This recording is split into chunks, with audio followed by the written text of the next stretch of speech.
This week we're eating at Dashi Ramen on sites in the city.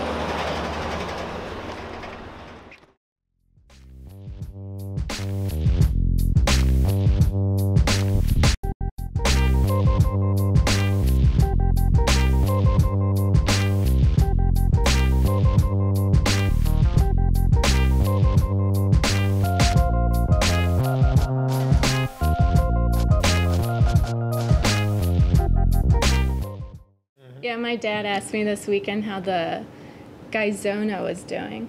And he meant izakaya. So people just, yeah, the Gaizono. Well, that's really Well, now you've got me. Yeah, well now we get to know how the izakaya is doing because we're back up here with Rochelle Johnson of Dashi giving us the inside story, Chris and myself, on the bar portion that is open late night, that is open during the day. We know Dashi downstairs does lunch too, right? Yes, Yeah. yes we do, from 11:30 to 2:30. All right, so you can get this Or goodness. 11 to 2:30 now. Yeah, you can get actually. this goodness all day long. If you're a city employee being like, how can I get away from the office? Right here. But if you're a late night Durham person, whether you're at the Pinhook, the D-Pack, or wherever, these are the kind of treats you can have. So Rochelle, tell us a little bit about what we're looking at and what we're going to try here. Well, I thought you all had to try some shochu since you hadn't had it before. Okay. Yeah, first tell the And- people what Shochu is. Shochu is a distilled spirit, and it's made out of a variety of ingredients. So today I brought out torikai kome. Kome is rice. That's We have shochu made out of buckwheat, sweet potato, barley, and so they all have these different flavor characteristics that you can play with in cocktails, on its own, on the rocks. The bouquet is amazing. I'm smelling some of these, and it's just a knockout. so. As a spirit, does shochu have a resemblance to a spirit that we'd be familiar with in the States? Most like vodka. Okay. Except my favorite thing about shochu is it has a lot less alcohol, which means someone like me who has a very low tolerance can have 2 cocktails and not really be obliterated. And not fall down the stairs. or hurt yourself tomorrow morning. Yeah. And so shochu is actually said to not cause hangovers too. I haven't tried that yet. Maybe Billy has tried that before, but I'm Any sure comment? Nick has. Well, Billy just got a very far away look on his It face. might have been the other things I had that night. So I'll let you try it. So this is the torikai kome with orange bitters. And this is the shochu just on its own. So Now, I you like didn't make to. these glasses, but these glasses? Yes, I made these. Yes, at Claymakers on Foster Street. This has It's like drinking water. has hints but better. of fennel and anise. It's very floral. Oh, anise, I taste that. That's the tiny little seeds that often you get after Indian, right? Yeah, so it's very herby. I really like has to an order amazing my bouquet. shochu, drink it on its own for a couple sips, ask for a little bit of ice, then you can kind of see how the flavor develops with the ice. And then I recommend with the torikai kome a little bit of orange bitters. So all of our bartenders here encourage you to explore shochu if you want to add juice to it. We really want you to get a sense of how it can change with different ingredients. Okay, so you can talk to a bartender and say, "Hey, listen, let's play with the shochu as a base here," and you know. I have Yeah, to say, we're I gonna can give me some testify to stuff. that. I was up here, I wrote about it actually on my From the Editor's Desk column, but I was up here talking to Kelly and the bartender, and it was like so possible to have a conversation about what I wanted to be guided. I think I ended up with the very lightly cooked steak and sake. Beef But- tataki. Yeah, but I was guided by someone to be like, okay, well, this is going to be a very strong, salty taste here, and you're going to balance that against this sweetness. And I think that's really important that the staff can help people when you're looking at all these unfamiliar ingredients. And I mean, you're breaking it down for us, but you know, to break it down for the public when they're here is really important. How do you get your people to be able to get to that knowledge level, or how did you get yourself to that knowledge level? Number one, by a stroke of luck, I feel like we brought on just an amazing team. I mean, I think Nick and Billy and Kelly and I are constantly like, I can't believe these talented people want to work with us. We have Scott Ritchie as our bar manager. Right. Craig Heffley has curated our wine and sake list from Wine Authorities. You can go to Wine Authorities and get most of what's on our wine and sake list at Wine that's Authorities awesome. to enjoy at home and to explore it more. Smart. And just yesterday, or no, on Sunday, our staff had the day off, but they took the time to come to Pablo and Jonathan's tasting class. We tasted beer and wine, and we're constantly developing our vocabulary and how to connect more and more people to these new terms. Sure. Yeah. So if you don't have the vocabulary, I mean, of course you don't have the vocabulary. So, but don't be intimidated Unless you're about Japanese. it. You might have The staff here has the vocabulary, and they kind of want to deploy it and play with these beverages, with the food, and tell you about it, and also, I mean, then they make some new earnestly combinations for invested you. themselves in it. We were hearing off camera that these peanuts literally are like an 8 or 9 hour process here. Are they, Billy? They are.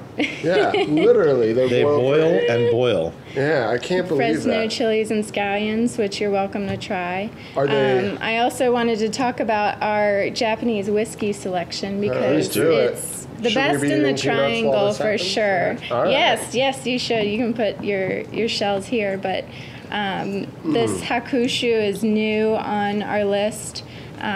Any Scotch drinkers are really going to love this whiskey. It's Great. very peaty and smoky. But we have so many different whiskeys to enjoy. So if you ever want to come and just play around with flavors, we have sake flights, shochu flights, and whiskey flights. So that's a great way if you want to spend a night really just enjoying I something imagine you new. see a lot of industry insiders at this point up here. Is that true? We definitely do all the time, and that's how we've kind of known we're on the right track. Not Right, not the just foodies that are we're eating full, here. but yeah, when you have the foodies, the bar staff or restaurant owners Yeah. come back again and again, then that's saying a lot because we want this to be a place that you do come every week.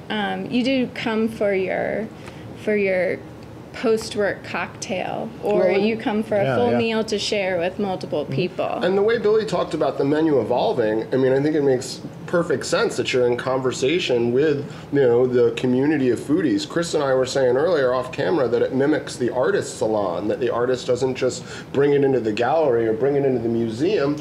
First they bring it to their peers. And you were saying, what was it, the wings that changed how many times that you Countless. right with the countless times. testing committee of I've tried at least 8 versions of the spicy miso chicken Josh wings. is a wings connoisseur, so he's gonna have to get in here and add his tongue to the mix here. They're delicious. Add They're your tongue some to of the my mix, favorite. Josh. Yeah, it's a figure of speech, not literally. so that's Well, I have a pretty cool. question about Japanese whiskey. I mean, I'm a big bourbon drinker, and I'm wondering kind of how is Japanese whiskey different from whiskeys of other nationalities, and particularly kind of different from the bourbons that we're so used to drinking in this part of the world. The Japanese closely resemble the process that Scotland would use to make Scotch. But with everything that they do, they are very scientific about how they formulate their foods and want to be the expert in whatever they seem to do. So since Japan didn't have hundreds of years developing their whiskeys of experience like Scotland did, they really refined the process, and you'll find when you're tasting a Japanese whiskey, it's a lot more structured, if that makes sense.